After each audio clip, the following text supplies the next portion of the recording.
Bonsoir à tous. On se retrouve pour la suite du séminaire Design with Care après une petite période d'interruption. On est très heureux aujourd'hui de recevoir Arthur Lockman qui va nous parler de la charpente comme éthique du fer. Peut-être une petite introduction au préalable pour vous expliquer pourquoi on s'est posé cette question, notamment du lien entre pensée et fer.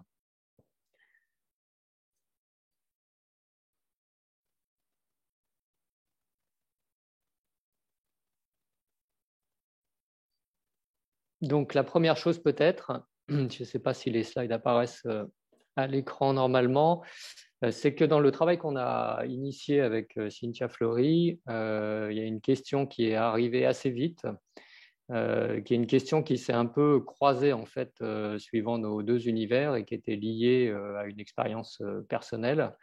Une expérience personnelle qu'on a vécue chacun de notre côté de façon différente dans des hôpitaux avec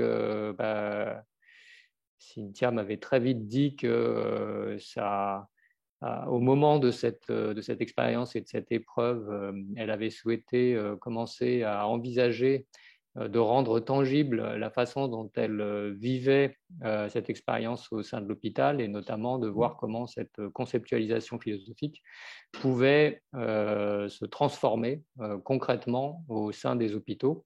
Et c'est quelque chose qui m'avait particulièrement parlé, notamment au regard d'une expérience personnelle où je m'étais dit, tiens, finalement, comment l'hôpital ou l'expérience de l'hôpital pouvait aussi être l'occasion d'une pensée, d'une conceptualisation un peu plus importante que ce vécu un peu brutal qu'on peut avoir dans ces univers-là.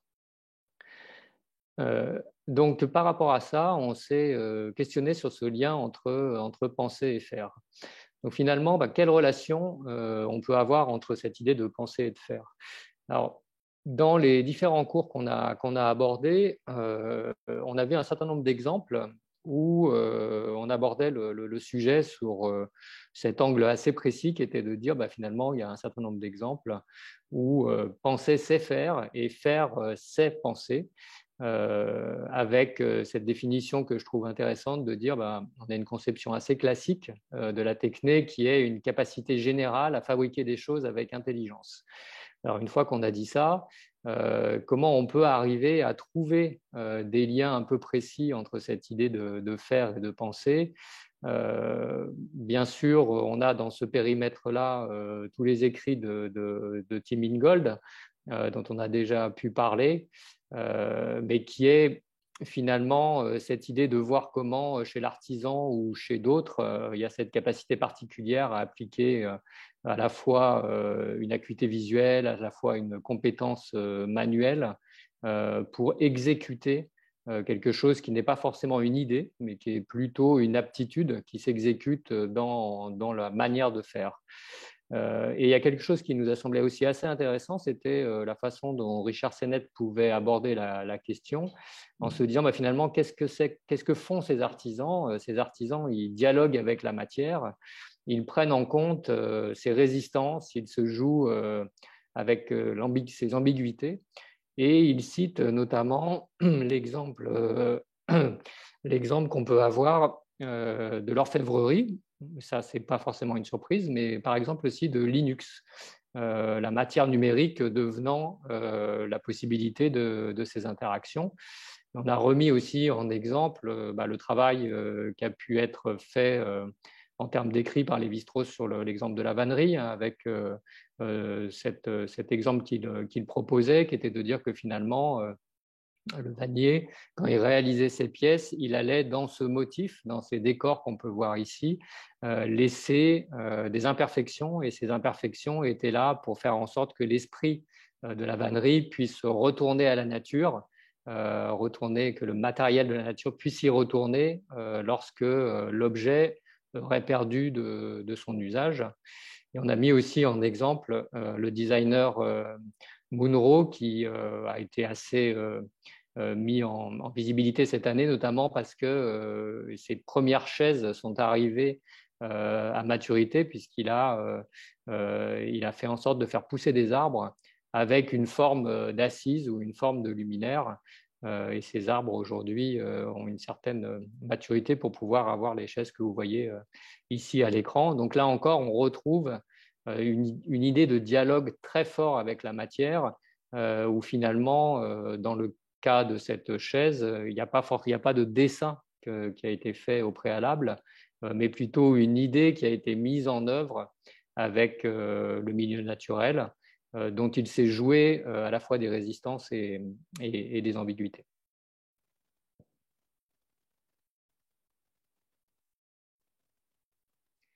Alors finalement, dans l'évolution qu'on peut voir, notamment au siècle dernier et même un peu avant, l'idée est devenue un peu extérieure aux choses. Donc il y a une transformation radicale qui a été introduite par la pensée rationnelle, où finalement on a fini par séparer le créateur, celui qui a l'idée, celui qui conçoit, de celui qui la réalise, jusqu'à le traiter comme un sous-traitant, et ce sous-traitant pouvant devenir même une machine.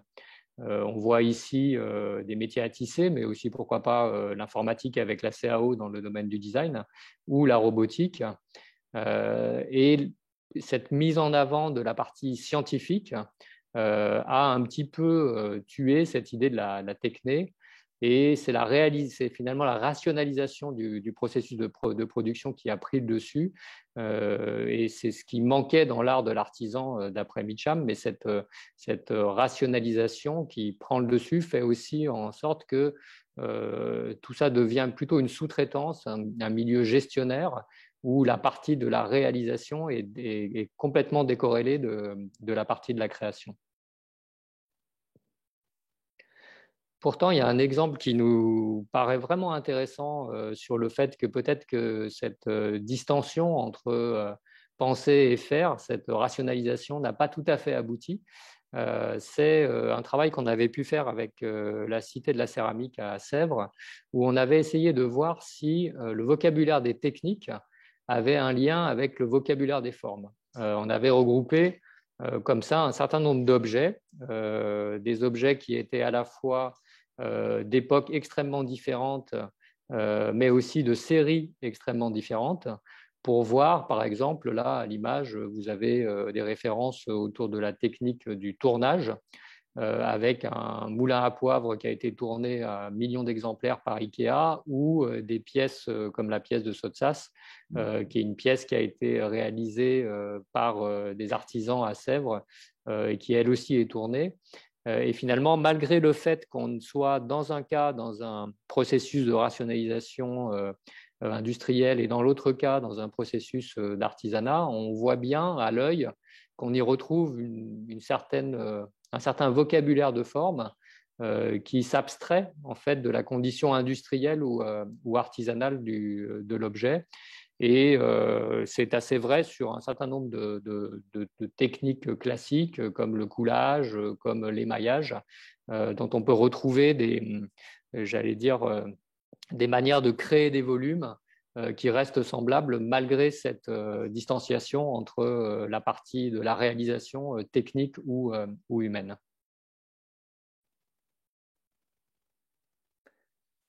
Alors finalement, comment on peut faire pour garder ces idées qui sont contenues dans les choses? On reparlera de Sennett, mais que lui parle de ce que c'est la main. Finalement, ce qu'on peut dire, c'est que malgré cette rationalisation un peu à tout crin au XXe siècle, il y a à la fois des philosophes qui se sont questionnés sur le pragmatisme de l'usage du quotidien et de l'expérimentation au quotidien, mais aussi des designers qui, eux, sont remontés vers la pensée et vers la conceptualisation. Donc là, les exemples que je souhaitais vous donner, alors du côté des philosophes, c'est plutôt la philosophie pragmatique, avec John Dewey ou Richard Rorty, qui se recentre, c'est une philosophie de l'expérience qui se recentre sur les pratiques et sur les ajustements aux situations. Je pense que cette idée d'ajustement, elle est très importante parce que dans un principe beaucoup plus gestionnaire, beaucoup plus mécanique. On planifie et on ajuste très peu.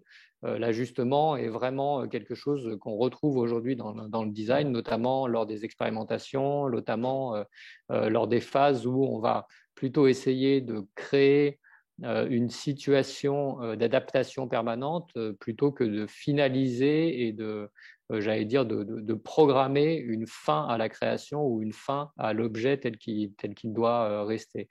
Mais du côté de la philosophie, on a aussi un certain nombre de courants de designers qui ont essayé d'écrire un certain nombre de choses et de conceptualiser.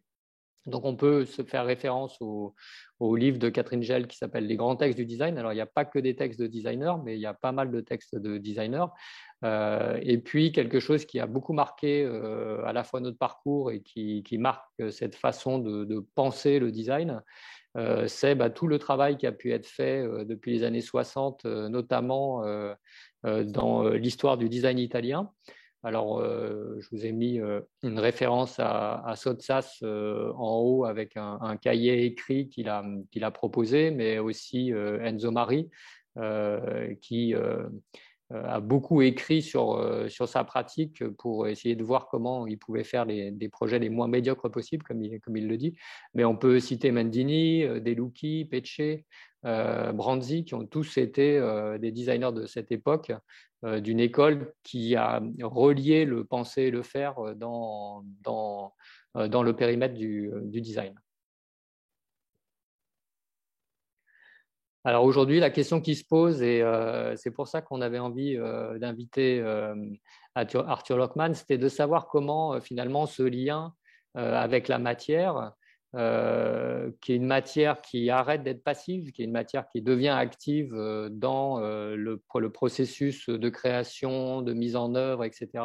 Est-ce qu'il n'y avait pas un écho avec ce nouveau courant du design qui est lié aussi à un courant philosophique qui s'appelle le néomatérialisme et qui essaye de remettre aussi la matière comme de la considérer comme vivante, comme dégageant de l'énergie au même titre que l'homme ou que les animaux, et de voir comment finalement ces designers s'investissent à la fois comme artisans, comme créateurs, comme administrateurs, comme tout un tas tout un périmètre très très complet et complexe qui a pu être présenté par exemple dans l'exposition qu'a réalisée Lee et Delcourt à Lille l'année dernière, où on voit un certain nombre d'exemples de ces micro-manufactures qui sont à la fois très intégrées dans un territoire, qui sont gérées, administrées avec des machines qui peuvent être remises en route, soit des anciennes machines, soit des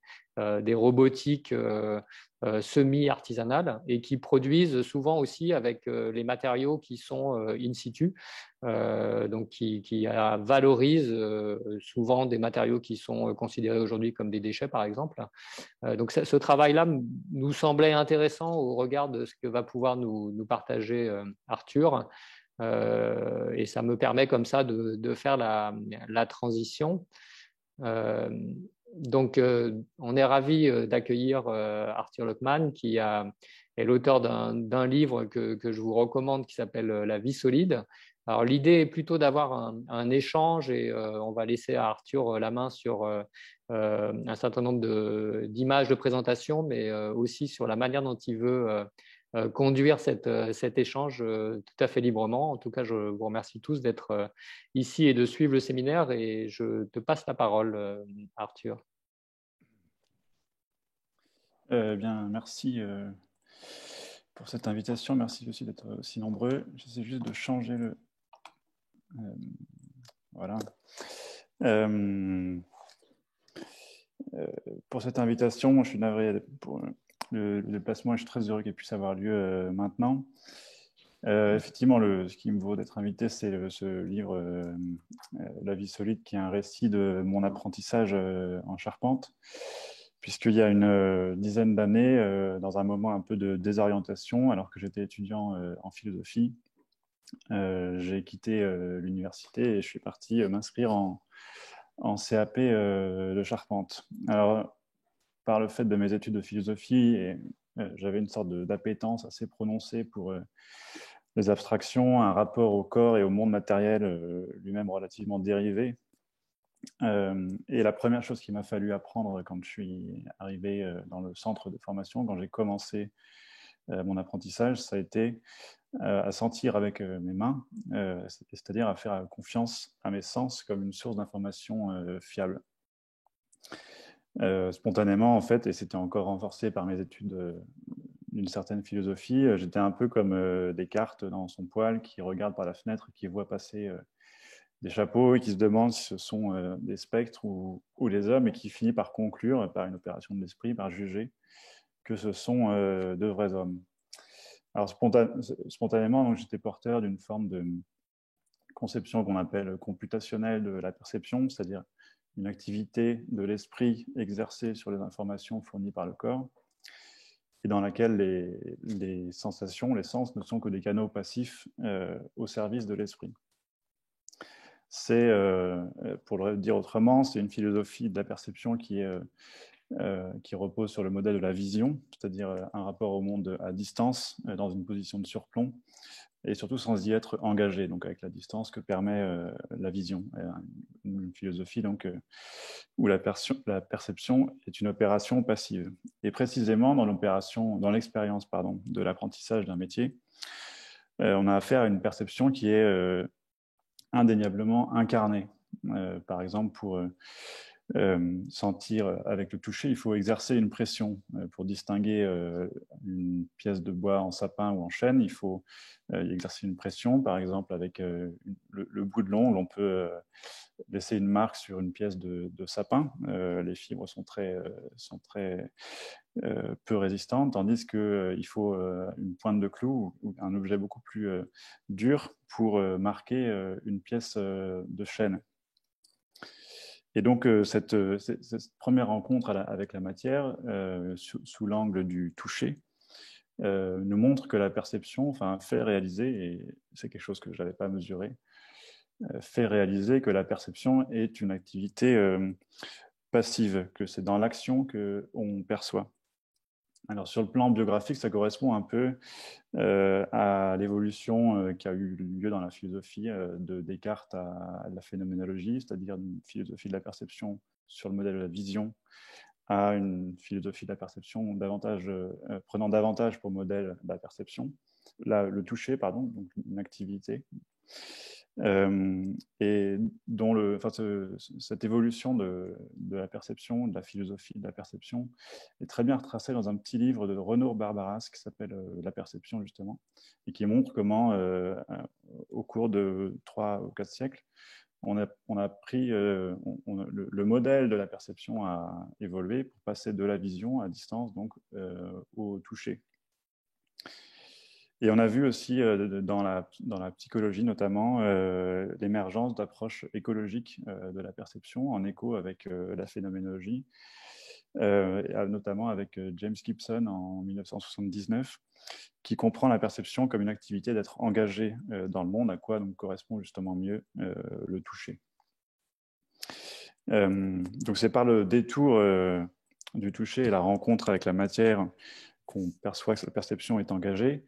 Et engagé dans le monde, ça veut dire en cherchant à y réaliser quelque chose. Oui, c'est pour ça que quelqu'un comme Yves Gold, qui s'est aussi bien inspiré... Ouais, je te fais un gros bisou, mon petit cœur. Bisous. Aussi bien inspiré, de James Gibson et de la phénoménologie principalement, a pu dire que voir, entendre et toucher ne sont pas des réactions passives du corps à des stimuli extérieurs, mais des processus d'attention active et intentionnelle au monde pour y prélever des informations significatives pour notre action. Alors de ce point de vue, l'apprentissage, c'est-à-dire l'acquisition d'expérience, correspond à la capacité précisément à prélever les informations essentielles, à reconnaître les traits saillants d'une situation en vue d'y exercer certains gestes, et non pas à sentir plus finement. On aurait plutôt tendance, même au cours d'un apprentissage, avec l'épaississement de la peau des mains en particulier, à sentir moins finement. C'est pas ça qui se passe dans l'expérience, ou c'est pas en tout cas ça que désigne l'expérience d'un ouvrier qualifié. C'est sa capacité à prélever les informations essentielles en fonction de l'action qu'il veut réaliser. Par exemple, face à une pièce de bois, être capable d'identifier ses irrégularités, ses torsions, qui sont des points de faiblesse, ou bien dans une situation de levage, c'est-à-dire de mise en place de pièces de bois encombrantes, à reconnaître les obstacles, les difficultés qui vont s'opposer sur son parcours. Et donc en première instance, l'expérience qui fait l'objet de l'acquisition qu'est l'apprentissage, c'est une anticipation du réel en fonction ou par rapport à l'action qu'on va y exercer. Et l'apprentissage, donc, c'est une éducation de l'attention. Il y a un concept fort dans l'approche écologique de la perception chez Gibson qui montre bien ce caractère, qui montre bien ce lien entre action et perception, qui est le concept d'affordance, de l'anglais donc afford, permettre, rendre possible, et qui définit, enfin, les affordances se définissent comme ce que l'environnement offre à un animal ou à un individu, ce qui lui fournit, met à sa disposition en fonction de ses aptitudes propres, spécifiques ou individuelles. Et à ce titre, tout élément, enfin une affordance, c'est tout élément de l'environnement qui peut être perçu par l'individu en fonction de ses aptitudes propres. On peut prendre l'exemple très bon, enfin qui exemplifie très bien cette question, celui d'une falaise comme affordance. Donc c'est un élément de l'environnement qui, pour un aigle, apparaîtra comme une piste d'envol, et pour un mouton qui pèse dans le pré au-dessus de la falaise, apparaît comme un danger. L'affordance, en fait, le concept permet de penser aussi bien l'appropriation ou la perception, mais aussi le détournement des éléments de l'environnement en fonction des intentions et des intentions et des actions qu'on veut y réaliser. Ouais, donc il y avait cette première découverte dans l'apprentissage qui était assez frappante et qui m'a transformé, disons, qui a transformé mon rapport au monde. Mais la découverte, le pendant, le complément, c'est que inversement, l'action elle-même, le geste, repose sur la perception, dépend de la perception. D'abord, on n'éprouve pas sa force abstraitement, c'est seulement en essayant d'exercer sa force, par exemple de soulever un poids ou de déplacer un objet, qu'on se rend compte si on est au-delà de ses forces ou pas, ou de la résistance en tout cas qu'oppose la matière à notre toucher. Et puis plus finement, on se rend compte qu'un geste, c'est la coordination fluide entre la perception et l'action. Dans ce que c'est la main que vous évoquiez tout à l'heure, Richard Sennett parle d'une triade œil-main-cerveau, c'est-à-dire la coordination donc, de l'œil, la perception, avec la main, l'action, par cette troisième instance, le cerveau, qui fluidifie, qui coordonne action et perception. Et de ce point de vue, l'expérience, en deuxième instance ou deuxième considération, c'est la capacité à corriger son geste dans le temps de l'action, dans le temps même de l'action, et de ne pas interrompre ou dissocier les deux phases, action-perception. Et du coup, à cette aune, on se rend compte que l'action, ce n'est pas un déchaînement de volonté sur le monde, mais justement un dialogue avec la matière pour épouser, c'est possible, en éduquant son attention pour se coordonner avec l'action. Alors, précisément, cette triade œil, main, cerveau, elle est un peu grossière puisque l'œil désigne toute instance perceptive. Par exemple, quand on scie, on peut contrôler son geste aussi bien avec l'œil qu'avec la main. On peut sentir des résistances à travers la main et la scie. Et puis la main, dans la triade, donc, désigne en réalité le corps tout entier, puisqu'on se rend compte dans l'apprentissage que tout geste de la main mobilise en réalité le corps tout entier. C'est le cas particulièrement nettement d'un geste aussi simple que celui qui consiste à scier, puisque la difficulté en fait, du sciage, ça consiste à ne pas dévier des traits malgré les va-et-vient de la scie. Ça implique donc de maintenir constamment la lame dans le plan formé par la coupe. Et petit à petit, à force de correction par interaction justement entre l'œil et le corps, on apprend à trouver des repères intérieurs kinesthésiques pour les articulations qui sont en jeu, donc le coude, l'épaule, et à stabiliser le mouvement de la main donc dans le plan de la coupe. Et on y parvient en intégrant dans son geste, donc non pas seulement la main, mais tout l'ensemble qui part du bout de la lame jusqu'à l'épaule en passant par le poignet et le coude. Et on se rend compte dans une deuxième étape ou dans un temps ultérieur que le positionnement des jambes, dont découle l'orientation du bassin et du buste précisément par rapport à la pièce de bois, augmente encore à la fois la précision, la régularité et réduit l'effort de sciage. Et donc, comme dans pas mal d'autres pratiques, qu'elles soient sportives ou artistiques, comme la boxe ou la danse, on finit par constater que le bon geste de la main, in fine, puise sa force dans le sol. Et il y a une expression qui rend bien ou qui condense ce que je viens de vous exposer, c'est bien scier vient des pieds. Alors, une incarnation de cette collusion entre les outils et entre l'action et la perception, ce sont les outils. Les outils, c'est à la fois une médiation entre la matière et la main ou le corps, et des prothèses pour agir et sentir. Je dis prothèse à dessein, puisque en fait, l'expérience qu'on fait quand on apprend à se servir d'un outil, c'est qu'il disparaît progressivement, après avoir été très présent dans notre main, justement, il disparaît progressivement de notre champ de conscience pour nous laisser sentir à travers lui. D'ailleurs, du point de vue des neurosciences, enfin des études de neurosciences, qui mettent en évidence que les outils, la manière dont le cerveau gère les outils et organise nos actions et nos perceptions ne se distingue pas selon qu'il s'agit de nouvelles aptitudes permises par des outils et les aptitudes restaurées par des prothèses du corps humain organique. C'est-à-dire qu'il n'y a pas de différence sur le plan neuronal entre le fait de se servir d'un marteau et le fait de se servir d'une jambe de prothèse. Et donc, à l'inverse, le mauvais outil, c'est celui dont les dysfonctionnements nous rappellent trop souvent à l'esprit sa présence.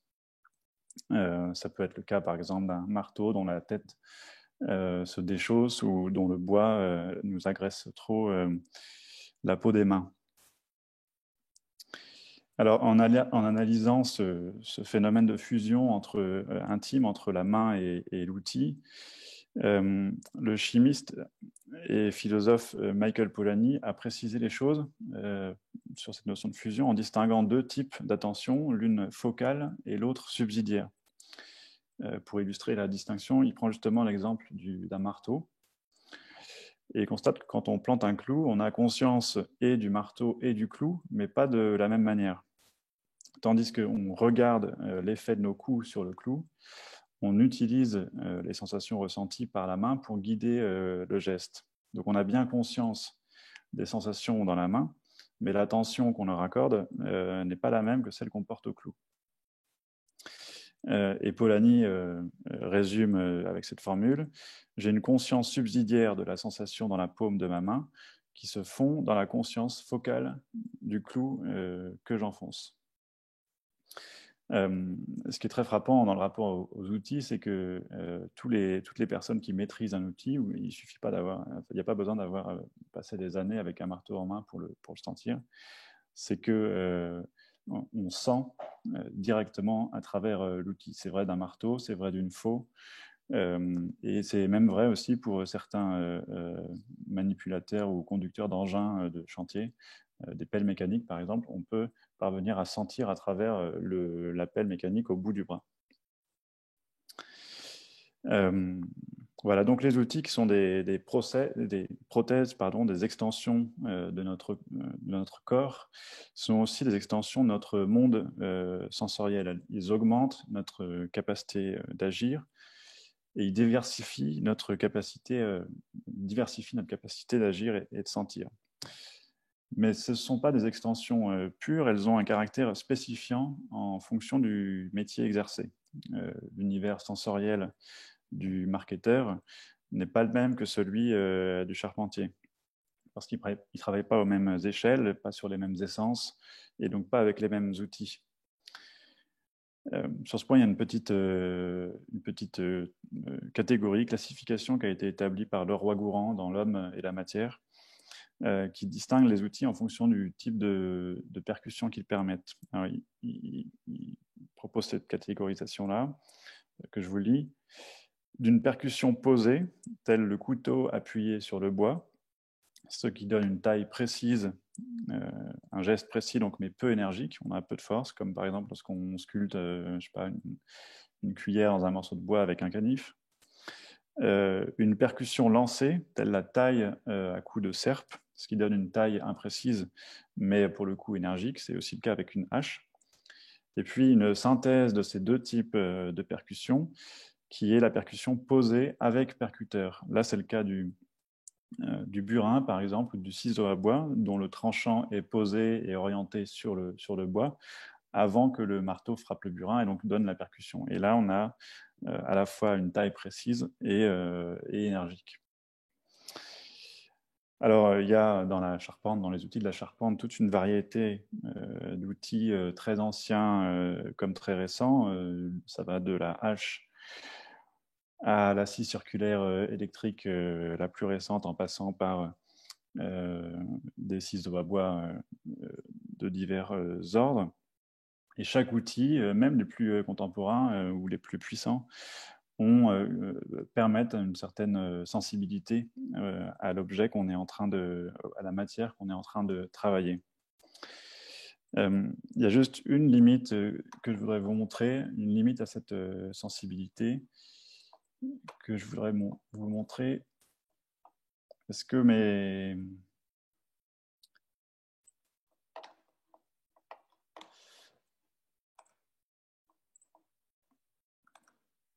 Est-ce que ça apparaît?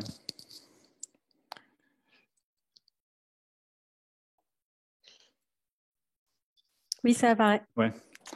Voilà. Alors, l'opération dont je voudrais vous parler s'appelle l'équarrissage. C'est celle qui consiste à passer une grume, une bille de bois de section ronde, au format carré ou rectangulaire, comme on voit ici, pour en faire une pièce de bois, une poutre utilisable en charpente. Alors aujourd'hui, les troncs sont équarris avec des bandes de scie. Et les bandes de scie imposent au bois, au fil du bois, impose sa rectitude. Alors qu'il y a quelques siècles, donc avant l'invention des bandes de scie, on équarrissait à la hache, comme on voit l'ouvrier le faire sur cette image. Et l'avantage, disons, malgré ses inconvénients, par-delà ses inconvénients, notamment en termes de temps et de fatigue, l'avantage de cette technique d'équarrissage qu'on voit ici, c'est d'épouser le fil du bois. Là, à chaque coup de hache qui sera porté sur la face de la pièce de bois, le tranchant de la lame sera ou bien attiré vers l'intérieur si le fil du bois est rentrant à cet endroit, ou bien justement rejeté vers l'extérieur si le fil du bois est sortant. Et de ce fait, les fibres du bois seront davantage respectées, sa continuité, et ne créeront pas, comme c'est le cas avec l'équarrissage avec les bandes de scie, des fragilités aux endroits précisément où la lame aura coupé le fil du bois et ses fibres. Et c'est une des raisons, je vous en parle en fait de cet exemple, c'est une des raisons qui explique la longévité des pièces de bois qui se trouvaient dans la charpente dans la forêt de Notre-Dame de Paris, puisqu'elles avaient été équarries donc comme ça à la hache. On voit ici sur l'illustration suivante le relief irrégulier, l'absence de planéité parfaite de ces pièces de bois qui ont été donc équarries, comme on vient de le voir, à la hache.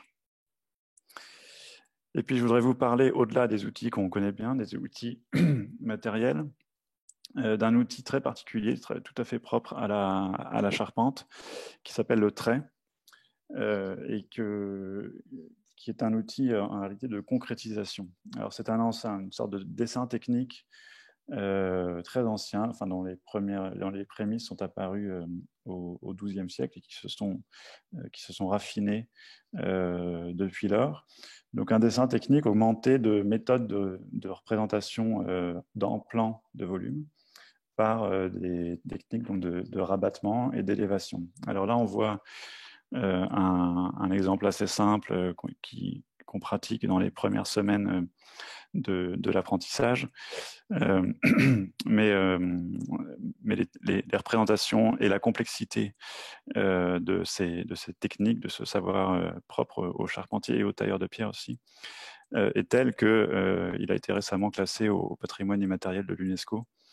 Donc, en raison de sa complexité, de sa subtilité et de sa longévité dans le temps.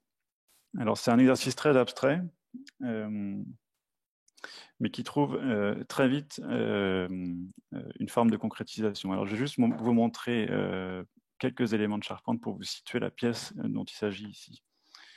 Là, vous voyez alors, je m'excuse, l'image est assez mauvaise, mais vous voyez les éléments élémentaires, enfin de base de la charpente française traditionnelle, disons, avec ici une ferme, deux arbalétriers, les pièces en biais, reliées en leur base par un entrée, et ce triangle étant contreventé et renforcé par un poinçon, la pièce verticale. Et donc il y a une ferme, un triangle à chaque extrémité, et entre ces deux fermes courent les pannes, ici faîtières, intermédiaires et sablières, sur lesquelles pannes sont posés ensuite les chevrons, et puis viennent après les éléments de couverture, les tasseaux et les tuiles.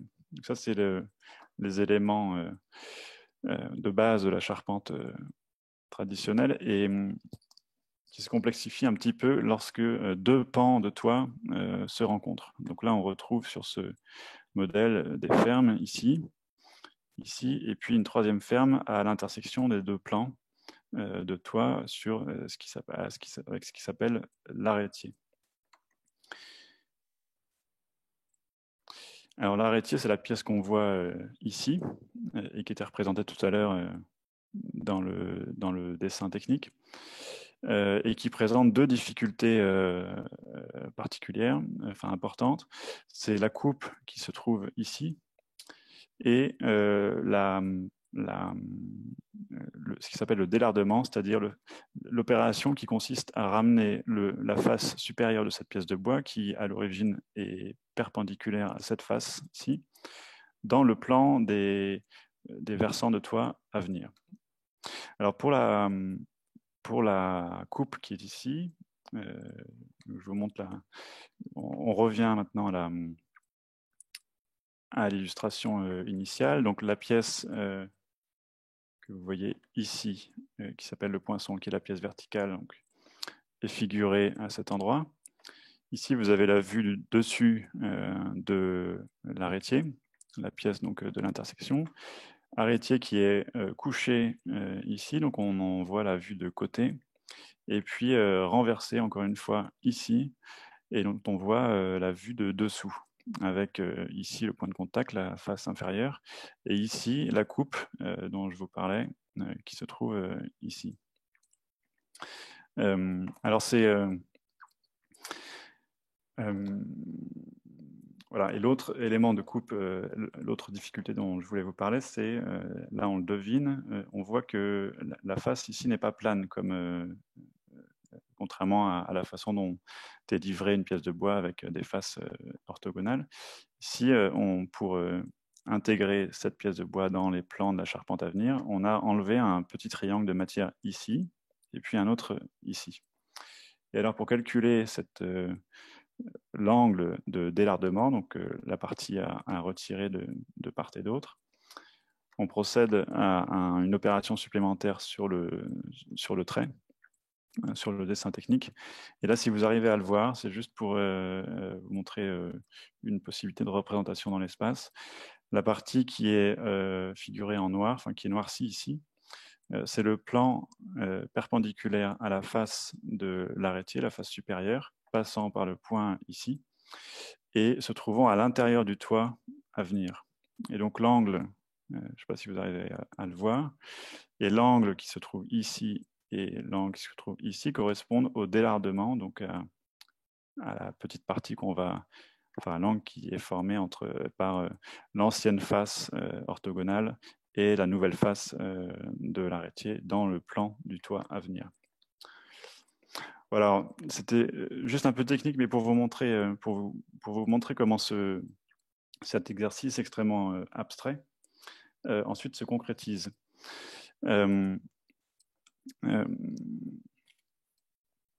La première dimension concrète de cette géométrie purement abstraite, géométrie dans l'espace, elle a lieu déjà avec l'épaisseur du trait de crayon.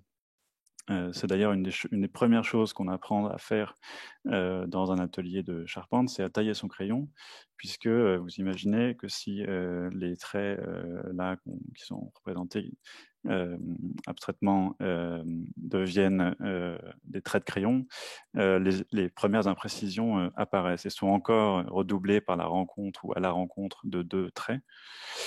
Et puis ensuite sont encore augmentés ou encore renforcés lorsqu'on reporte les traits qu'on a identifiés, donc par exemple les traits pour la coupe ici, sur la pièce de bois qu'on va présenter sur le dessin pour identifier les coupes à y réaliser. Donc, ce qui est intéressant, c'est que cet exercice qu'on fait beaucoup en atelier pour y développer une vision abstraite, une vision dans l'espace, pardon, quelque chose d'extrêmement abstrait et qui demande ce genre d'exercice de géométrie dans l'espace. En fait, très tôt, il est confronté à la question de l'imprécision de la matière et de l'imperfection, et qu'on apprend donc à chacune des étapes qui permettent de passer de cette représentation abstraite à la pièce de bois taillée. Qu'on apprend à maîtriser à la fois pour limiter les imprécisions et pour aussi en accepter l'inévitable existence.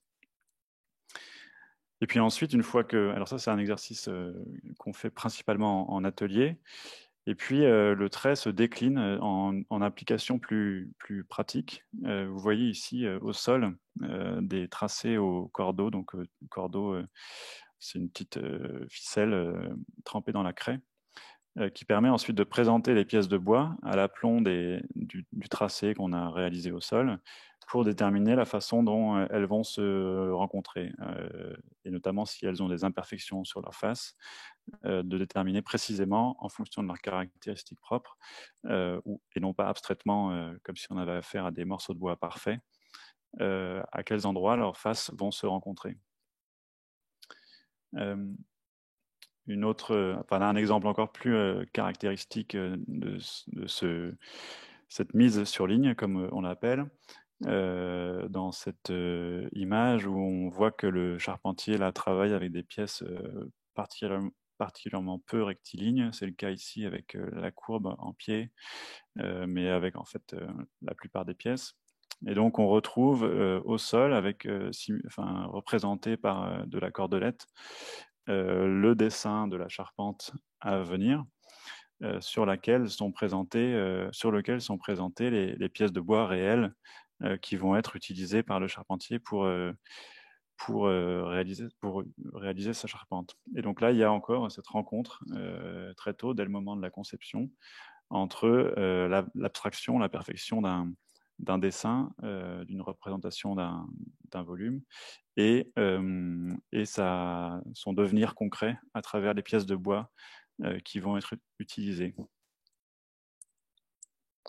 Et une autre manière d'utiliser, de décliner dans la pratique de chantier, dans la pratique concrète, le trait, donc cet exercice abstrait, c'est ce qui s'appelle le travail au cordeau, donc du nom de cette petite cordelette qu'on tend à l'endroit où va se trouver la pièce de bois à venir. Alors ici, on voit le cordeau là, qui se trouve dans la diagonale avec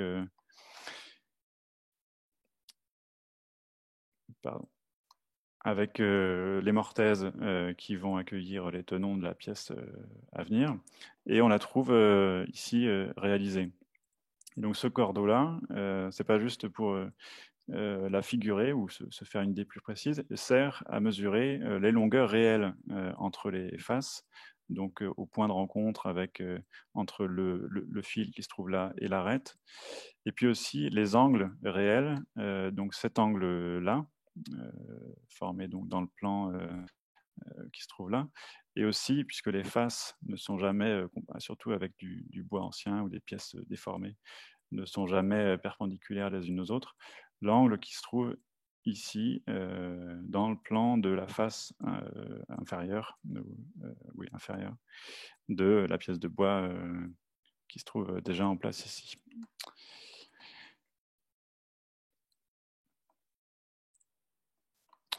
Voilà, c'était quelques exemples de la façon dont on peut travailler, enfin penser le rapport entre une conception parfaitement abstraite et sa réalisation concrète. Et puis je voudrais vous montrer ensuite une dernière, enfin l'autre caractéristique propre.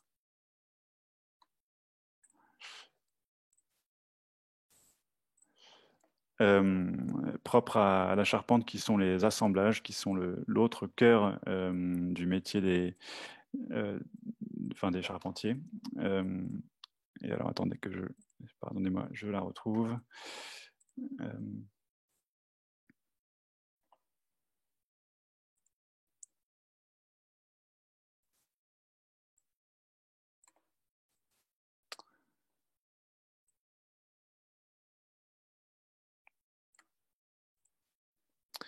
Alors, je vous en montre un seul qui est le plus fameux d'entre eux, qui s'appelle le trait de Jupiter, donc un assemblage particulièrement difficile à réaliser, et qui tient son nom de sa forme d'éclair, comme on voit ici, à la rencontre entre les deux pièces qu'elle assemble. Alors, les assemblages sont vraiment la science, avec le trait, la science la plus poussée dans la charpente. On les décline, on n'utilise pas les mêmes assemblages en fonction des contraintes auxquelles sont soumises les pièces de bois qu'on assemble. Et puis c'est en fait dans ces rencontres entre les pièces de bois que se logent les difficultés à déterminer où elles vont précisément se rencontrer. Alors là, on voit, et c'est une des particularités de cet assemblage, c'est que contrairement à l'assemblage qui se trouve en dessous, qui est un simple tenon mortaise avec une cheville qu'on voit ici, cet assemblage-là utilise un coin, on le devine ici au milieu, et on le voit plus nettement dans l'assemblage qui se trouve derrière, et qui a un coin qui sert à verrouiller l'assemblage. C'est-à-dire que quand on conçoit le trait de Jupiter, on laisse un vide ici qui est ensuite rempli par ce coin de verrouillage. C'est d'ailleurs une des choses assez rares dans les assemblages de charpente européens, qui est beaucoup plus présente dans les assemblages japonais, notamment parce que les assemblages japonais sont conçus en fonction des contraintes sismiques, notamment au Japon, et sont pensés pour pouvoir être resserrés après un éventuel séisme. Et donc, ils ont la fonction de verrouillage est moins importante dans les assemblages japonais que européens. Voilà. Alors, dans l'apprentissage de ces techniques, le processus lui-même d'apprentissage apparaît assez clairement comme une forme d'apprivoisement de l'erreur. Il y a un rôle, et ça, on le constate dès les premières semaines en atelier, il y a un rôle fondamental de l'erreur dans la découverte de la matière. Et c'est pas l'expérimentation qui, elle, parie ou mise sur une possibilité de réussite. C'est vraiment l'erreur comme la rencontre avec les résistances de la matière, avec ses limites, ces points de rupture. Par exemple, le fait de visser un petit assaut, une petite pièce de bois avec une vis d'un trop gros diamètre qui conduit la pièce de bois à éclater. Ça, c'est la rencontre avec le point de rupture d'une pièce de bois dont on n'a pas conscience tant qu'on ne l'a pas rencontré, éprouvé. Et qui, voilà. Et l'erreur, donc, puisqu'elle doit être, vécue, est intimement liée à la répétition. Parce que c'est précisément dans la répétition qu'on peut répéter les erreurs et apprendre à les corriger. Il y a beaucoup de pages dans Richard Sennett, ce que c'est la main, sur le rôle de la répétition et même sur la gratification émotionnelle qu'elle peut apporter. On pourrait aussi parler de joie au sens spinoziste d'augmentation de la puissance d'agir, mais c'est plutôt une sensation d'augmentation de la finesse d'agir, puisque au fur et à mesure qu'on répète un geste, on apprend de plus en plus finement, on est de plus en plus finement capable de corriger les erreurs de plus en plus infimes qu'on commet et finalement de transformer l'erreur en une simple imprécision. Et alors de ce point de vue-là, et c'est une autre caractérisation de l'expérience, l'expérience apparaît, enfin, les ouvriers expérimentés apparaissent comme ceux détenant la maîtrise de l'exacte imprécision, c'est-à-dire du soin pertinent au-delà duquel il n'est pas justifié d'aller. Alors, l'exacte imprécision, ça veut dire à la fois la connaissance de ce qui est trop imprécis et compromet la solidité ou la rigidité de l'édifice, mais aussi et surtout ce qui est trop précis. En fonction des corps de métier, le niveau d'exigence, le niveau de précision varie. On dit qu'en maçonnerie, on travaille au centimètre, en charpente au millimètre et ensuite en raffinant encore en allant vers la menuiserie et la marqueterie. Et il y a un soin pertinent en fonction non seulement du corps de métier, mais aussi du type de pièce qu'on est en train de travailler, qui justifie donc de maîtriser cette exacte imprécision. Alors ça vaut dans le bâtiment, mais ça vaut aussi dans tous les corps de métier, je pense. Et on peut prendre par exemple l'exemple des scénarios. Il y a certaines incohérences de scénarios qui sont tolérables, qui font même partie en fait de l'art du scénariste et qui passent inaperçues. C'est précisément l'expérience des scénaristes qui leur permettent d'anticiper ce qui va marcher et ce qui va passer inaperçu. Et une erreur de débutant en scénario, c'est de vouloir être trop parfait, trop précis, et d'alourdir en retour le scénario pour écarter une incohérence.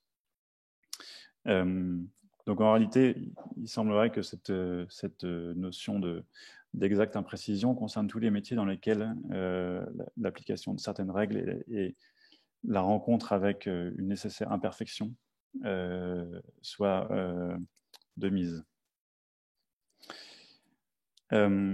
Quelques mots alors maintenant sur la façon dont on transmet ces savoir-faire et dont on acquiert cette expérience. Et pour ça, je voudrais citer quelques pages de Roland Barthes qui a distingué 3 modes de transmission des savoirs, l'enseignement, le maternage et l'apprentissage. Alors à ces 3 modes de perception correspondent 3 types de savoirs respectifs. Les savoirs intellectuels qui sont enseignés par le discours oral ou écrit, les savoirs ignorés qui ne font l'objet d'aucune explication ni présentation délibérée et dont l'exemple type est la situation de l'enfant qui apprend à marcher sous le regard de ses parents.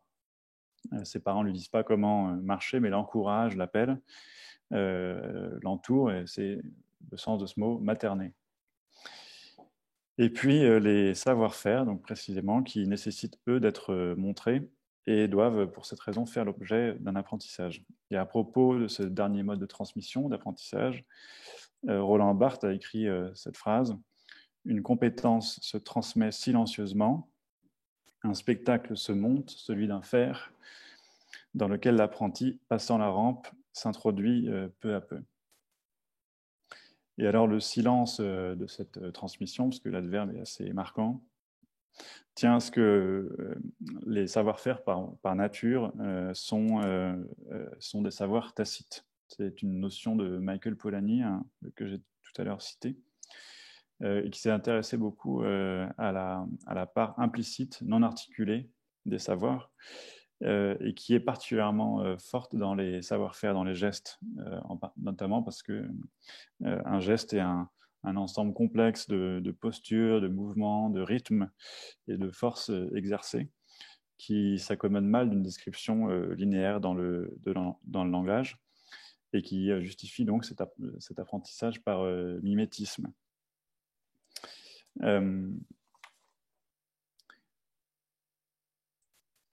Alors, qu'est-ce qui est transmis en charpente? Je l'ai déjà évoqué avec le trait et les assemblages. C'est ce qu'on appelle la tradition, mais qui n'est pas un mot connoté péjorativement ou qui a un sens vraiment conservateur dans la pratique des métiers de l'artisanat et qui se définit ou se vit plutôt comme l'accumulation des efforts d'un corps de métier dans le temps pour améliorer les techniques de construction en vue d'un bien commun et en vue du savoir commun du corps de métier. Alors ça repose sur l'idée que plus nombreux seront les contributeurs à un savoir, meilleur sera ce savoir. Et c'était d'ailleurs l'objet du Tour de France dès le XIIe siècle, que de permettre la circulation des savoir-faire et leur partage. Et le Tour de France, au XIIe ou à partir du XIIe siècle, a été une des institutions décisives de la construction des cathédrales, en permettant justement le développement des savoir-faire qui étaient ensuite réutilisés et approfondis de chantier en chantier grâce au déplacement des ouvriers. Et puis c'est encore le cas à l'échelle individuelle, lorsque sur un chantier on constate un désordre qui n'aurait pas dû survenir aussi vite, on examine la faiblesse, la malfaçon qui a pu conduire à la moindre résistance. Et de ce point de vue, les chantiers sont des laboratoires à grandeur nature, les chantiers de rénovation en tout cas, et surtout de durée nature, puisqu'on voit l'effet du temps, on voit directement l'effet du temps sur le travail passé.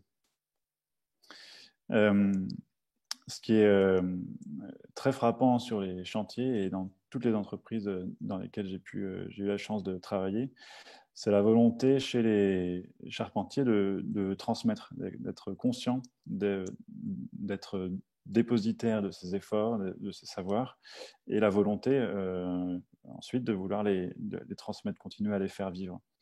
Et c'est très impressionnant sur les chantiers de cette culture de la transmission, qui est d'autant plus possible que les chantiers font collaborer, font se rencontrer et travailler ensemble des ouvriers d'expériences différentes par la composition d'une équipe avec un chef d'équipe et des ouvriers expérimentés et des apprentis qui apprennent. Ça fait partie du chantier de former des apprentis sur le chantier. Et du point de vue de l'apprenti, justement, l'apprentissage, c'est la volonté, suppose la volonté d'être transformé, quelque chose qui peut être parfois violent, en tout cas, puisque être corrigé dans ses gestes, dans ses mouvements, c'est quelque chose de très intime, de se faire toucher le genou, les pieds pour se mettre dans la bonne position, c'est quelque chose qui touche à l'intimité, qui suppose une réelle volonté d'être transformé par ce savoir corporel. Mais en même temps, hériter ou recevoir donc, cet objet de transmission, ça ne veut pas dire conserver. Dans la transmission, il y a aussi l'idée d'une transformation, d'une transgression, un peu, et on pourrait faire le parallèle avec la traduction, qui est en anglais translation, donc déplacer, réception dans un autre contexte, un nouveau contexte linguistique, mais aussi historique.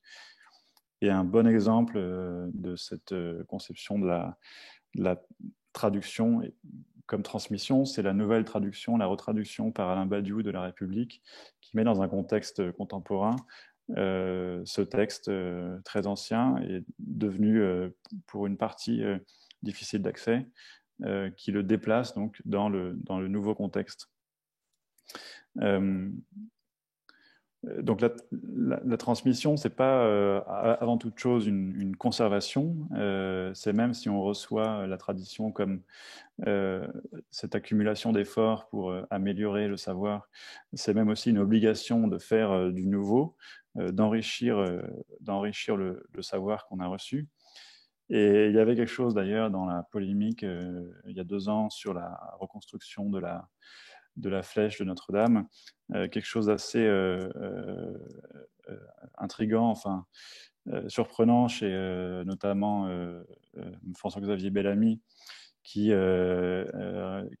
soutenait qu'il fallait se reconnaître héritier avant de se dire bâtisseur, et donc d'abord montrer qu'on était capable de reproduire à l'identique avant de s'improviser recréateur de la charpente de Notre-Dame. Et c'est précisément en fait dans cette conception de la transmission comme préservation, conservation, qu'on stoppe la transmission. Et c'est particulièrement éclairant dans cette situation où la flèche de Viollet-le-Duc était à son époque un geste extrêmement novateur, contesté, polémique, et en voulant reproduire à l'identique pour se réclamer héritier de cette tradition, on déméritait en fait de l'audace dont on se réclamait pourtant héritier. Voilà, aujourd'hui, on peut faire le parallèle avec ce que disait Antoine Fenoglio sur le Linux. Aujourd'hui, l'accélération du temps social et technologique conduit à ce que la transmission ne soit plus une sorte de long passage de relais dans le temps avec le développement séculaire de savoir-faire, mais deviennent une mise en commun, un partage d'expériences. On peut transmettre instantanément des expériences, des difficultés, et si les savoirs, notamment informatiques, deviennent en eux-mêmes rapidement obsolètes, en revanche, les méthodes pour parvenir au savoir-faire, pour surmonter les difficultés, eux, peuvent se transmettre. Et c'est pour ça que le corps de métier des informaticiens est constitué par cet échange d'expériences, et que la communauté du métier se trouve non plus dans le temps comme chez les charpentiers, mais dans l'espace, dans l'espace de l'instant. Voilà, alors pour illustrer ces propos et vous montrer quelques images de charpente.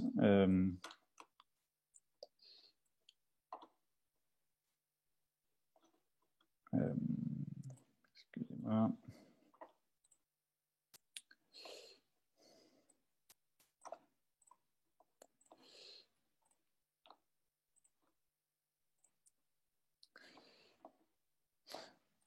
J'aime beaucoup cette image qui a été prise à la fin de la reconstruction, de la rénovation du clocher de Bogny-sur-Meuse. On y voit un échafaudage donc, dont on ne sait pas bien, enfin dont on a du mal à imaginer qu'il ait été un espace de travail puisqu'il n'y a aucun plancher. Il donne l'impression d'être seulement une sorte d'échelle qui ne pouvant pas se poser sur son objet, a été contrainte d'en faire le tour dans cette espèce de structure acrobatique et en même temps très, très poétique, pour pouvoir, là on le voit tout en haut, pour permettre de reposer le coq, l'épi, au sommet du clocher, ce qui est la dernière opération qu'on fait après avoir restauré un clocher. Et donc, s'il y a quelque chose d'un petit peu onirique dans cet échafaudage-là en particulier, il illustre quand même assez bien ce qu'est un échafaudage, c'est-à-dire un endroit très éphémère, un endroit qui n'existe que pour le travail, où on aura passé beaucoup de temps autour du lieu qu'on est en train de faire advenir, beaucoup de temps à travailler ensemble, comme sur ce théâtre dont parlait dont parle Barthes, le théâtre où s'acquiert un savoir-faire, se met en scène un faire, et qui disparaîtra une fois le travail terminé. On voit d'ailleurs bien dans cette image en quoi l'échafaudage est un espace en creux. C'est donc l'échafaudage de Notre-Dame de Paris qui subsiste après l'incendie et l'effondrement aussi bien la charpente que la flèche. Et on voit comme l'échafaudage a épousé, mais sans s'y attacher, a épousé la forme de la charpente et souligne donc cette beauté, illustre cette beauté des échafaudages comme des sortes de lieux en creux, des non-lieux, des lieux du pourtour et surtout des lieux de travail. Alors juste quelques mots sur l'objet final, le produit de la traduction, de la charpente. Cette image m'a été fournie par Antoine Fenoglio justement est une représentation, un cliché de la charpente que possède l'agence Les Sismos dans la Creuse, dans une commanderie de la Creuse, et dont on voit, alors j'ai choisi cette image puisqu'on est à l'intérieur de la charpente, sous l'échafaudage qu'on voit autour. Et ce qui est assez fascinant sur cette image, c'est la façon dont la charpente a fait naître le volume dans lequel on se trouve. Si on prend juste cette pièce-là, qui a donc pour fonction première de contreventer, de trianguler l'assemblage entre ces deux pièces, en fait, on se rend compte que cette pièce-là donc, est aussi le point d'ancrage, d'assemblage de cette pièce-là. Et cette pièce-là, en fait, elle est elle-même le point d'ancrage de cette pièce-là, laquelle sert à retenir ce chevron. Et puis, elle est aussi le point d'ancrage de la pièce qui arrive là, et celle-ci, et encore celle-ci. Et donc, on pourrait faire en fait ce raisonnement sur chacune des pièces qui se trouvent là, pour montrer comment en charpente, pour faire des lieux, faire des volumes, il faut des liens, des entremêlements. C'est quelque chose qui est très fort dans l'expérience de la charpente, un peu comme quand on est enfant, on construit une cabane avec quelques branchages. Il n'y a pas besoin que le volume soit fermé pour qu'il existe. Il y a quelque chose de l'esprit du lieu qui naît dès l'entremêlement de quelques éléments de structure à l'intérieur ou sous lequel naît un volume. Et alors on voit dans la rénovation, et là encore c'est une illustration, une photo de la charpente de la chapelle de la commanderie du XIV au XVe siècle. Dans la rénovation, il y a quelque chose de la conservation de cet esprit du lieu. C'est un peu la question qu'on se pose quand on intervient pour une restauration, de savoir, comme dans le paradoxe du bateau de Thésée, dont on a changé une à une toutes les pièces, à quel moment le bateau original est encore là? Est-ce qu'on a encore affaire au bateau original? Ou est-ce que c'en est un nouveau maintenant ou à partir du moment où toutes les pièces ont été changées? Et là, il y a eu un effort vraiment très apparent sur cette charpente de l'application du principe qu'on pourrait dire de moindre intervention, justement pour conserver l'esprit du lieu, son volume, ses irrégularités. Alors vous voyez ici l'arrêtier, qui est manifestement une pièce d'époque, peut-être du XVe siècle.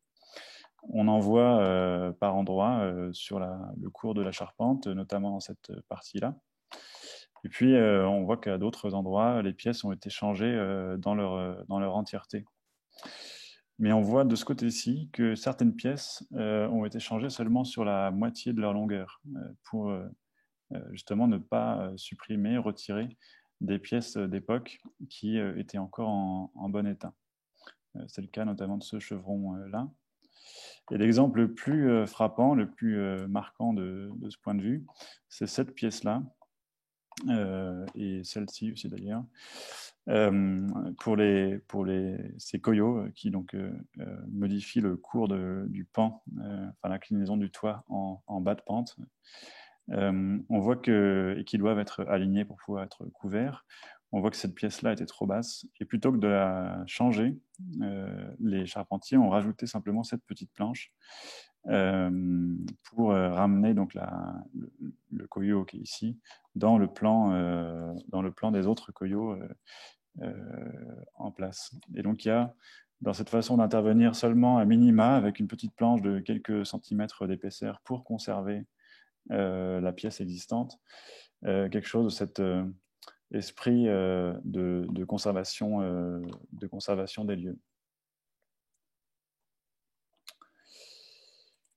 Voilà, alors pour terminer, je voudrais juste dire quelques mots de ce dieu des artisans, Héphaïstos, qu'on voit là. Héphaïstos qui était connu pour sa laideur, pour ses disgrâces, il avait un pied beau, et en même temps il était aussi connu pour être celui qui soigne son travail, que ce soit celui de forgeron ou celui d'orfèvre, puisqu'il excellait aussi en orfèvrerie. Donc c'est à la fois celui qui n'est pas beau, dont la personne n'est pas belle, mais dont l'action et le produit de son action sont beaux et suscitent l'admiration. Alors on comprend assez bien, on constate que l'artisanat aujourd'hui, la figure de l'artisan inspire et apparaît comme le refuge d'un travail riche de sens. Et on le comprend bien quand pas mal de métiers ou d'activités professionnelles perdent de leur sens. Et d'ailleurs, on voit bien les caractéristiques de l'artisanat qui font que ça reste une pratique ou un type d'activité inspirante. Il y a d'abord cette dimension de la responsabilité de son propre travail et de son savoir-faire, avec la responsabilité qui naît notamment de sa visibilité. Et là, on retrouve cette idée présente déjà chez Hegel que l'homme qui travaille se reconnaît dans le monde, effectivement transformé par son travail. Il s'y reconnaît soi-même et il découvre et révèle aux autres aussi la réalité objective de son humanité. Là, j'empruntais cette phrase à Kojève dans son introduction à la lecture de Hegel, et c'est d'ailleurs l'avantage dans la dialectique du maître et de l'esclave, l'avantage de l'esclave sur le maître, qui a renoncé donc à sa liberté par peur de mourir, qui doit pour cette raison travailler pour le maître. C'est l'avantage de l'esclave dans cette liberté perdue, de pouvoir se découvrir lui-même par le travail. Donc voilà, cette visibilité de son propre travail, cette responsabilité, le sentiment de qualification durable, pas frappé d'obsolescence rapide, qui va de pair avec une forme de conscience du savoir-faire maîtrisé, maîtrisé aussi dans son imprécision, dans son imperfection nécessaire, c'est-à-dire l'artisan comme modèle du soin pertinent apporté au travail.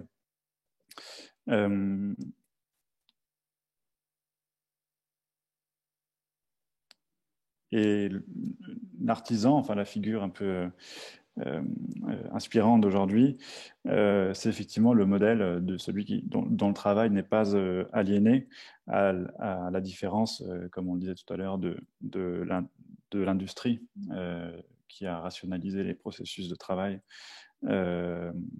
L'artisanat, justement, est ce qui peut se glisser ou ce qui subsiste dans les interstices laissés par l'industrie, là où précisément la rationalisation des processus de travail n'est pas possible. Alors derrière quand même cette image un peu d'Épinal de l'artisanat, même si elle est en partie vraie, il faut identifier quand même une forme d'appauvrissement du savoir-faire par la conception en amont, la conception de matériaux.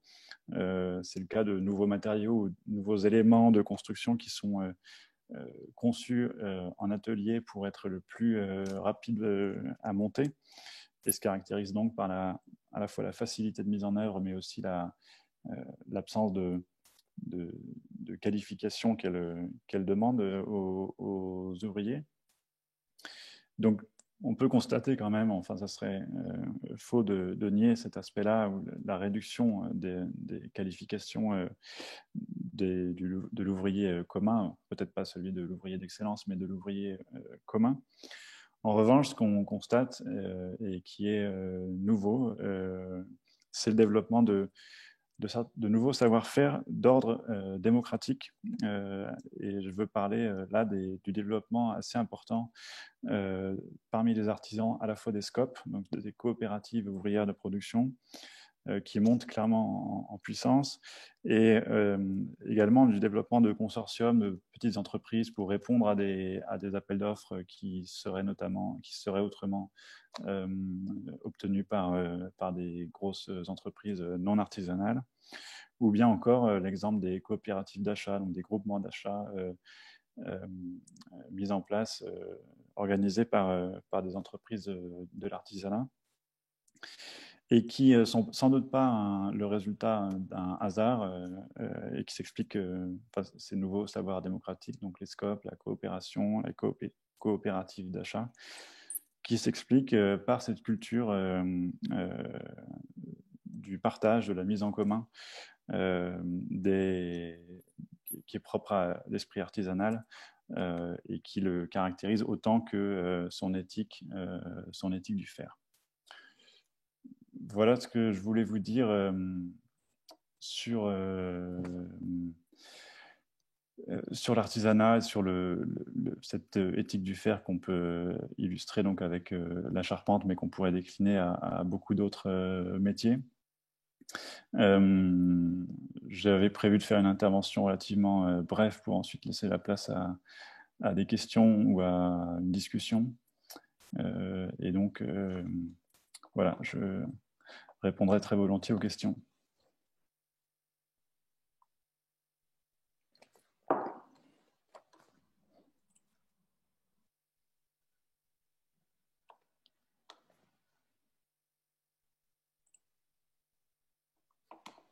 Bonjour, j'aurais une question. Vous Oui. m'entendez? Oui. Oui. Je voudrais savoir si quand vous étiez sur le chantier et quand vous travailliez, vous aviez fait part de ces considérations à vos collègues qui du coup n'avaient pas la même approche que vous et comment est-ce qu'ils ont réagi, enfin si vous leur en avez parlé en tout cas. En fait, ce sont des considérations qui me sont venues de manière inarticulée, ou que j'ai articulées justement uniquement après coup à la faveur de la rédaction de ce livre. Par contre, je l'ai envoyé ensuite, avant sa publication, aux personnes qui étaient mentionnées, enfin dont je raconte, avec lesquelles j'ai partagé des souvenirs que je raconte dans ce livre. Et les réactions étaient partagées, c'est-à-dire qu'il y a des gens qui, notamment des gens qui avaient d'abord fait des études supérieures et qui approchaient la pratique artisanale un peu comme moi depuis les concepts, qui trouvaient une sorte de lumière nouvelle jetée sur leur activité. Et d'autres gens qui avaient grandi dans la matière, et qui en fait ne trouvaient pas tellement de valeur ajoutée ou d'intérêt à ce qu'on rajoute des concepts sur ce qu'ils faisaient de leurs mains, ou ce qu'ils savaient faire avec la matière. J'ai fait aussi des conférences pour la Chambre des métiers et de l'artisanat. Et autant les gens étaient reconnaissants, enfin, d'une certaine manière satisfaits de ce qu'on parle en ces termes-là de leur travail, de leur savoir-faire, autant ça c'était pas une sorte de besoin qu'ils avaient de mettre en mots, de rationaliser leur activité, leur pratique quotidienne. Très bien, merci.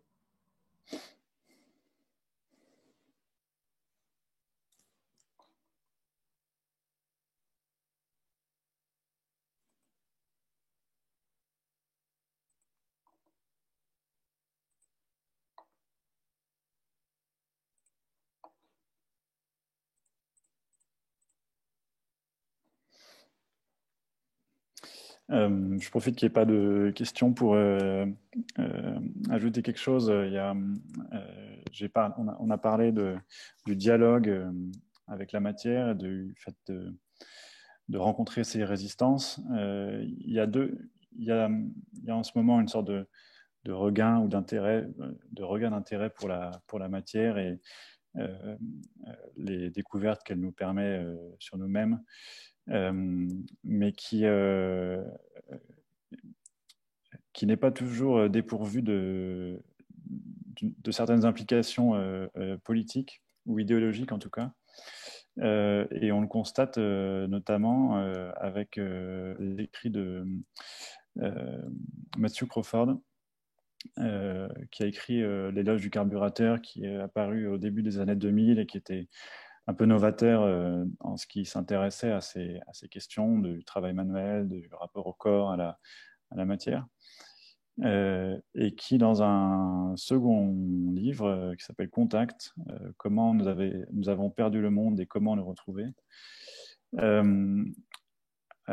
annonce un peu plus clairement les choses que ce qu'il avait fait dans L'éloge du carburateur, et précise que son projet, c'est d'en finir avec enfin son intention, plutôt l'intention de son livre, c'est d'en finir avec le projet d'émancipation porté par les Lumières, et que dans cette renonciation à la liberté, à ses yeux, cause de tout le narcissisme contemporain,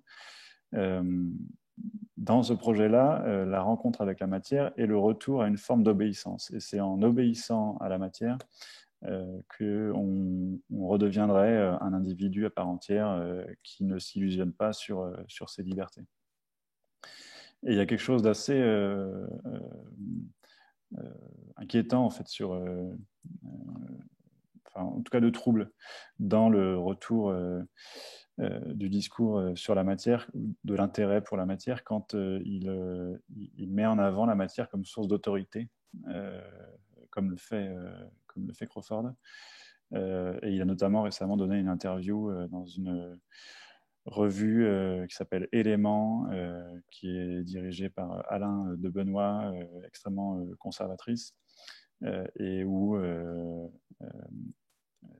il mêle des choses assez misogynes, et ce discours sur l'autorité retrouvée par la matière, par le contact avec la matière.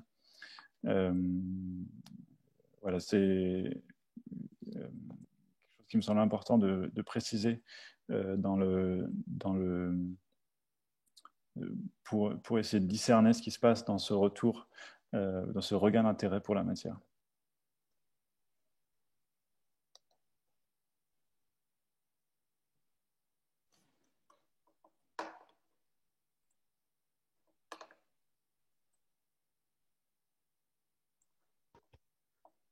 Alors, bonjour d'un ancien de la tournée du Coq aussi. Oui. Juste une question technique. Est-ce qu'il y a un projet où il y aura une traduction en anglais de votre livre? Pas à ma connaissance. Il y en a une en italien qui a déjà paru et une autre en espagnol qui est en cours. Mais à ma connaissance, il n'y en a pas de prévu en anglais pour l'instant.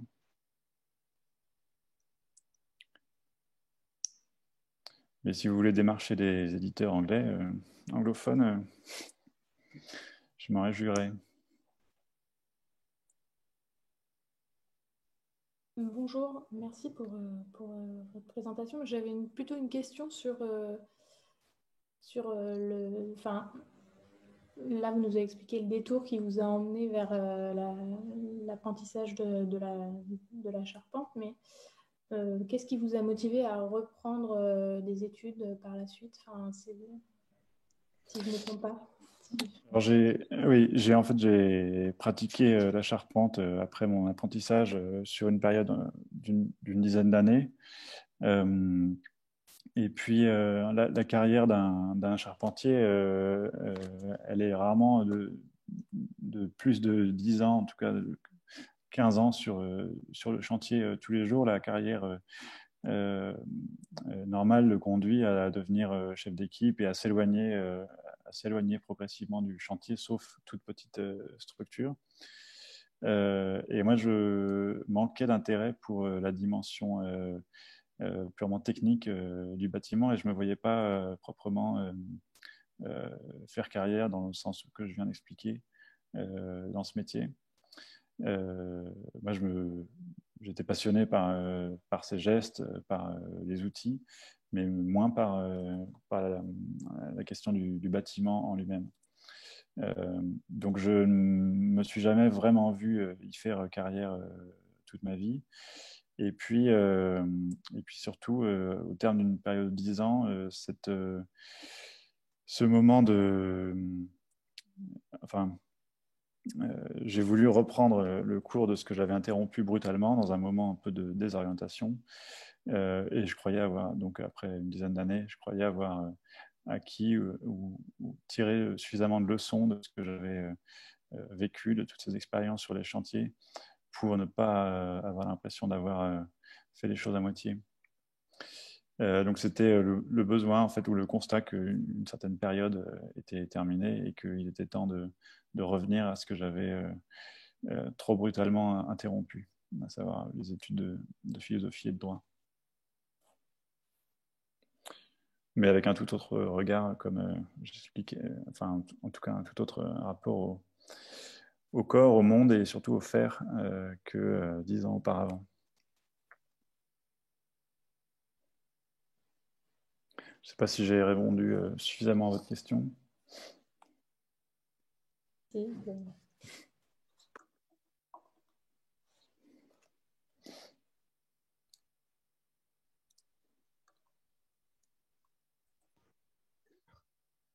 Bonjour, j'ai une question. Vous m'entendez? Oui. Je vais mettre la vidéo comme ça, vous me voyez.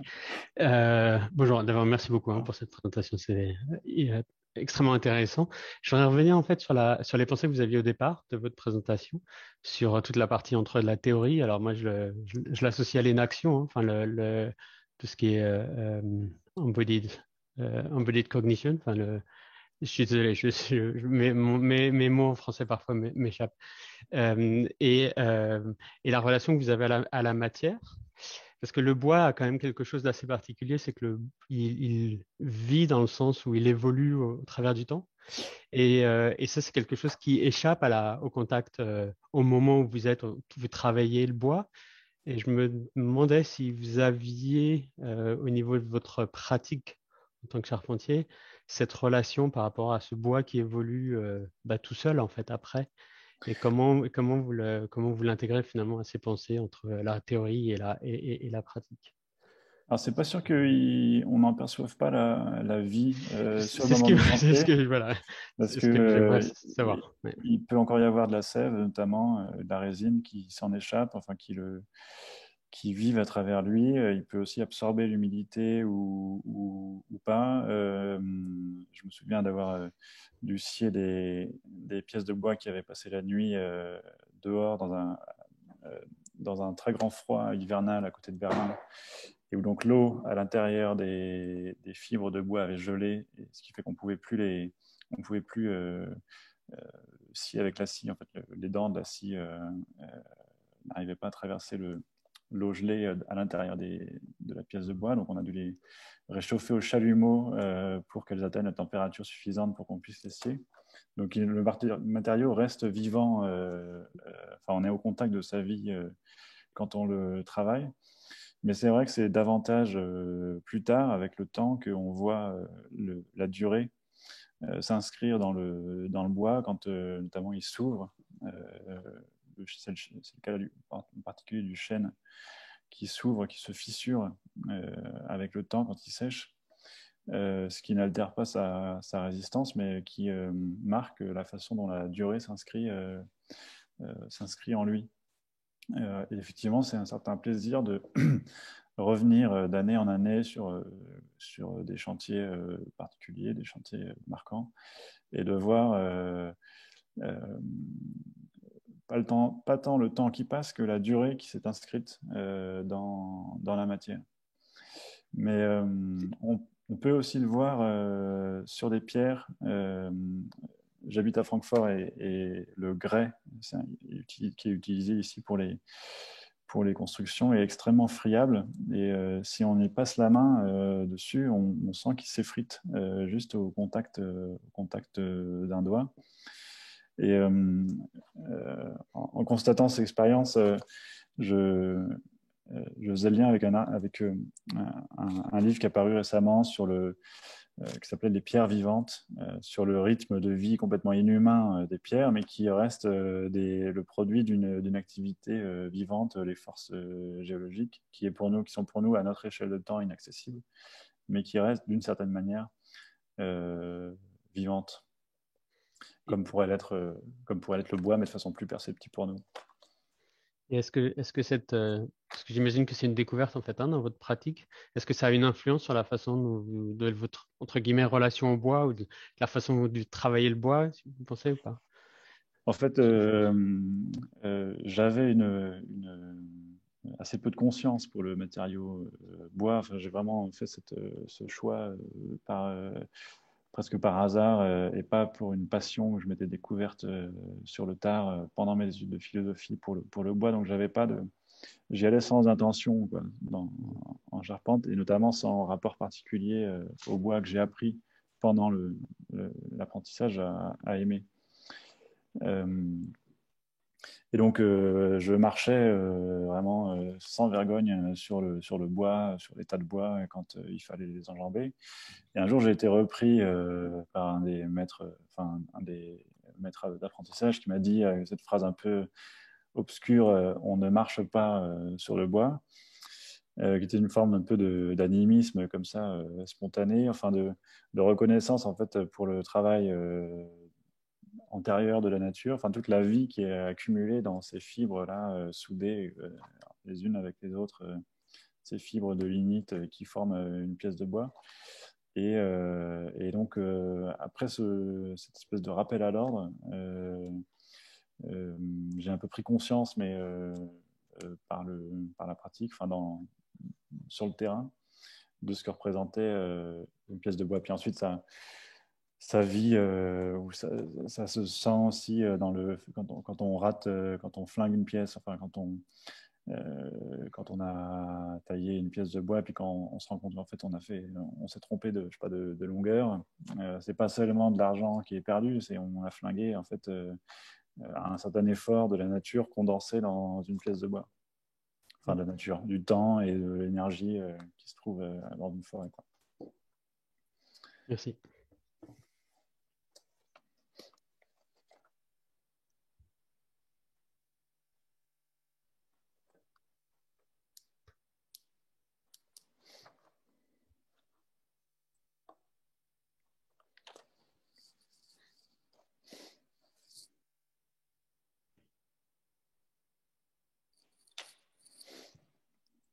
Pas d'autres questions dans l'assistance?